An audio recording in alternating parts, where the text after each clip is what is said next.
Imagine being alone on a desolate road, the clock striking midnight. The only sound is your footsteps echoing in the eerie silence. The road stretches ahead, an endless ribbon of moonlit asphalt snaking through a landscape of skeletal trees. The wind nips at your collar, whispering secrets to the rustling leaves, their dance casting shadows that seem to writhe and twist in the corners of your vision. An undercurrent of unease begins to churn within you, a sense of foreboding that tightens its grip with each step you take. You strain your ears, trying to pick out any sound that isn't swallowed by the encroaching silence. Suddenly, a noise punctures the quietude, a sound that seems neither animal nor human. Your heart hammers in your chest as you quicken your pace, the echoes of your footsteps now a frantic rhythm in the still night. And then out of nowhere, a chilling gust sweeps across the road, carrying a whisper that sends shivers down his spine.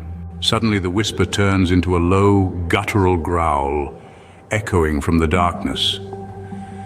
The protagonist feels an invisible entity observing him keenly. It's as though an unseen presence has begun to cast an ominous shadow over his solitary journey.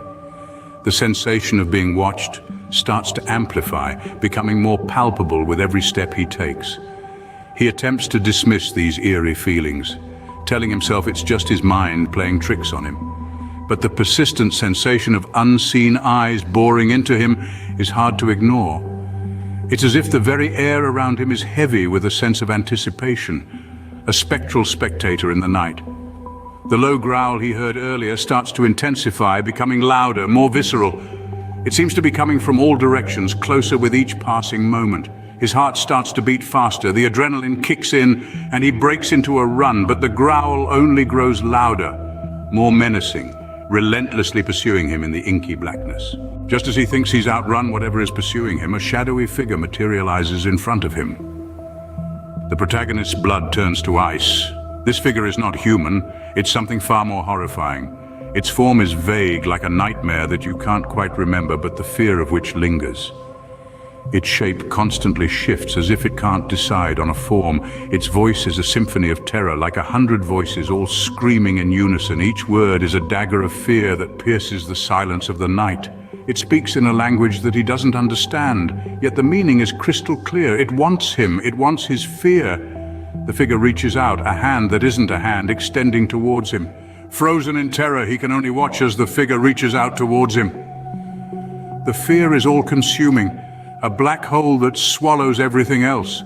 The figure is getting closer, and all he can do is wait. The figure's hand touches his forehead, and everything goes black. It's as if the very light of life has been snuffed out, leaving him in an abyss of shadows. A chill, colder than the harshest winter, seeps into his bones, creeping in like a predatory creature stalking its prey. The world around him is no longer familiar. It's a realm of unseen terror, a place where the sun never dares to shine.